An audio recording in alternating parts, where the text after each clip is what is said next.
L'Évangile de Marie-Madeleine met en lumière la relation particulière que Marie-Madeleine entretenait avec Jésus. Ce dernier lui a en effet transmis un enseignement très profond qui rendit les apôtres dubitatifs et jaloux.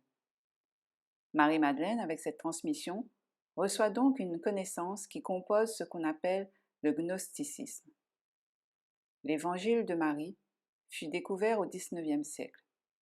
Il est le premier des 4 textes du Codex de Berlin et fait partie des évangiles apocryphes, c'est-à-dire non reconnus par le Vatican, par opposition aux 4 évangiles synoptiques de Matthieu, Marc, Luc et Jean. Voici le texte de l'Évangile de Marie-Madeleine. Les pages 1 à 6 n'ont pas été retrouvées. Page 7 de l'Évangile. Qu'est-ce que la matière? Durera-t-elle toujours? La matière sera-t-elle donc détruite ou non? Le maître répondit, tout ce qui est né, tout ce qui est créé, tous les éléments de la nature sont imbriqués et unis entre eux. Toute nature, toute créature, toute création sont liées les unes aux autres. Tout ce qui est composé sera décomposé. Tout reviendra à ses racines. La matière retournera aux origines de la matière. C'est dans leurs propres racines que les créatures et les créations retourneront se dissoudre, car ce n'est que dans les racines de sa nature que se dissout la nature de la matière. Que celui qui a des oreilles pour entendre, entende. Pierre lui dit, « Puisque tu te fais l'interprète des éléments et des événements du monde, dis-nous, qu'est-ce que le péché du monde? Puisque tu nous as expliqué toutes choses, dis-nous encore ceci, qu'est-ce que le péché du monde? » Le maître dit, « Il n'y a pas de péché. C'est vous qui faites exister le péché lorsque vous agissez conformément aux habitudes de votre nature adultère. Là est le péché. Il n'y a pas de péché, mais c'est vous qui faites exister le péché lorsque vous agissez en conformité avec la nature de l'adultère, que l'on nomme le péché. Voilà pourquoi le bien est venu parmi vous. Il a participé aux éléments de votre nature afin de l'unir de nouveau à ses racines. Il continua et dit, « Voici pourquoi vous êtes malade et pourquoi vous mourrez. C'est la conséquence de vos actes. Vous faites ce qui vous éloigne. Comprenne qui pourra. » Page 8. L'attachement à la matière engendre une passion contre nature. Le trouble naît. Soyez en harmonie. Si vous êtes déréglé, inspirez-vous des représentations de votre vraie nature. La matière a engendré une passion qui ne possède pas l'image, puisqu'elle est issue d'une union contre nature. Que celui qui a des oreilles pour entendre, entende. Après avoir dit cela, le bienheureux les salua tous, en disant, « Paix à vous, que ma paix naisse et s'accomplisse en vous. Que ma paix s'engendre en vous. Veillez à ce que personne ne vous égare en disant « le voici, le voilà », car c'est à l'intérieur de vous qu'est le Fils de l'homme. Allez à lui. Ceux qui le cherchent le trouvent en marche. Annoncez l'évangile du royaume. Page 9. N'imposez aucune règle, hormis celle dont je fus le témoin. N'imposez aucune règle, hormis celle que je vous ai fixée. N'ajoutez pas de loi à celle de celui qui a fait les lois, afin de ne pas en devenir les esclaves.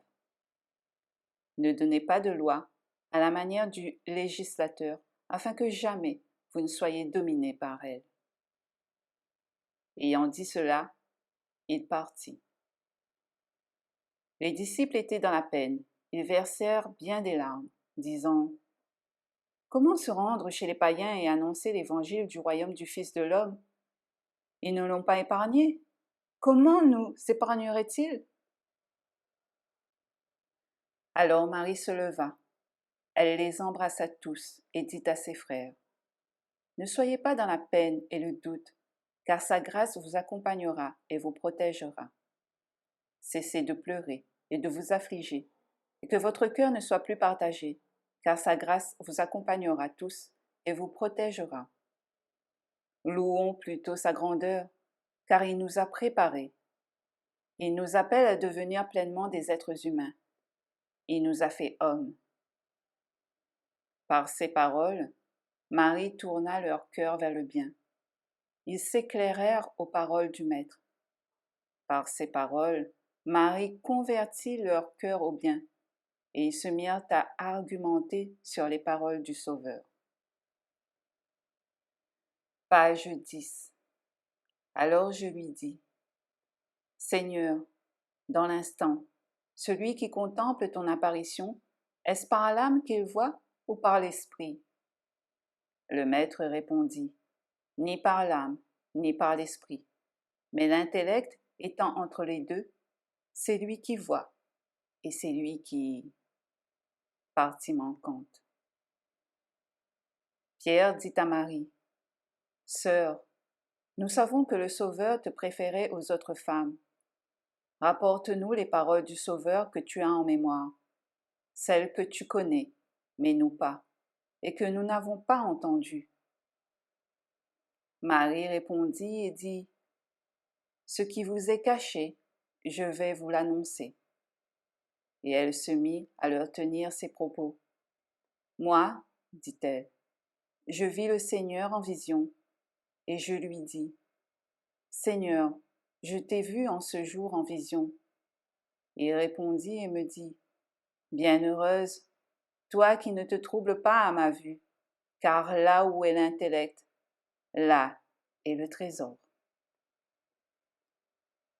Les 4 pages suivantes n'ont pas été retrouvées. Page 15. Je ne t'ai pas vu descendre, mais maintenant je te vois monter, dit le désir. Pourquoi mens-tu, puisque tu fais partie de moi? Or comment peux-tu me tromper puisque tu m'appartiens? L'âme répondit, Moi je t'ai vu, toi tu ne m'as pas vu, tu ne m'as pas reconnu.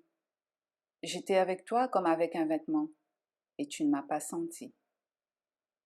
J'étais à toi pour ce qui est du vêtement, et tu ne m'as pas connu. Ayant dit cela, elle s'en alla toute joyeuse.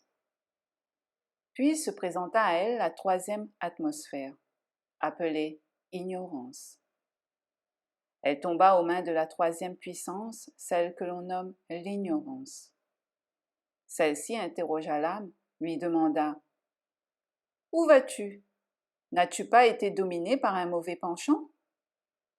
Oui, tu étais sans discernement et tu as été asservi.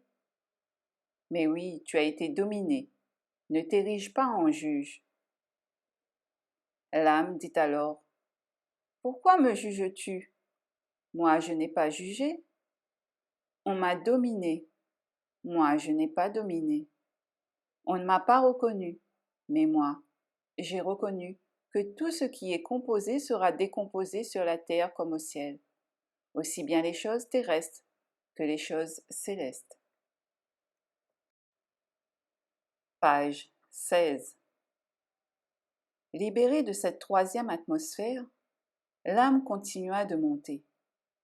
Elle aperçut la 4e atmosphère. Elle avait 7 manifestations. L'âme ayant rendu inoffensive la 3e puissance continua de monter, et elle aperçut la 4e puissance. Elle avait 7 formes. La première manifestation est ténèbres, la seconde, désir, la 3e, ignorance, la 4e, jalousie mortelle, la 5e, emprise charnelle, la 6e, sagesse ivre, la 6e est la folle sagesse charnelle, la 7e, sagesse rusée, la 7e est la sophia coléreuse. Telles sont les 7 manifestations de la colère qui oppriment l'âme de questions, qui pressent l'âme de questions. D'où viens-tu, homicide? Où vas-tu, vagabonde? L'âme répondit, celui qui m'opprimait a été mis à mort, celui qui m'étreignait n'est plus. Mon désir alors s'est apaisé, et je fus délivré de mon ignorance. Dans un monde, j'ai été délivré grâce à un monde, et dans une image grâce à une image supérieure. Or, ce sont les liens de l'oubli qui sont provisoires. Désormais, j'obtiendrai le repos dans le temps instantané de l'éternité, en silence. Page 17. Je vais au silence. Après avoir dit cela, Marie se tut. C'est ainsi que le maître s'entretenait avec elle. André prit alors la parole et s'adressa à ses frères. Dites, que pensez-vous de ce qu'elle vient de raconter? Pour ma part, je ne crois pas que le maître ait parlé ainsi. Ses pensées diffèrent de celles que nous avons connues.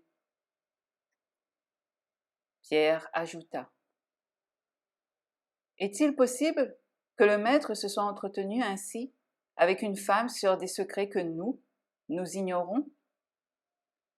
Devons-nous changer nos habitudes, écouter tous cette femme, si bien que nous devrions, nous, former un cercle et tous l'écouter?